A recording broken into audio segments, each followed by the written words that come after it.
When Ron got to the living room, he saw Dee Dee sitting in the playpen with the empty baby bottle lying next to her, whimpering tiredly as if she needed a nap. Ron picked her up to take her to her crib and noticed that she had wet her diaper again. He carried her to the nursery and stopped dead in his tracks when he saw the room.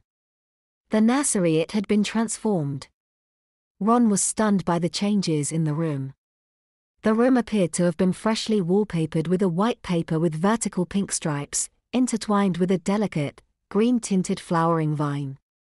The room was filled with baby furniture in white enamel. Next to the window there was a crib and adjacent to it was a matching changing table. A dresser stood by the opposite wall and had an acrylic apothecary jar full of pacifiers and a small nursery lamp. The entire room had a bunny motif. Adorable pictures of baby bunnies seemed to be everywhere. The lamp, the curtains, the comforter draped over the end of the crib, and even the crib sheets had bunnies on them.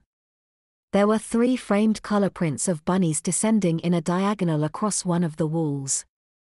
Dee Dee simply adored bunnies, and there they were.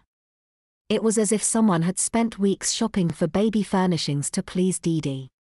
Ron noticed that the mobile hanging over the end of the crib had bunnies hanging from its wires and a diaper stacker now hung from the crib with a bunny applique.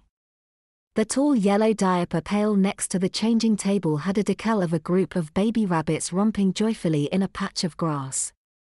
Dee Dee turned her head to see the nursery and cooed in delight when she saw how the room had been decorated. She clapped her hands clumsily in applause, barely managing to strike her 2 palms together. Ron glanced at Dee Dee as if he expected her to explain the room's strange transformation, then moved his eyes back to the scene in front of him and shook his head. "This is getting stranger and stranger," he muttered to himself as he took Dee Dee over to the table and began changing her diaper.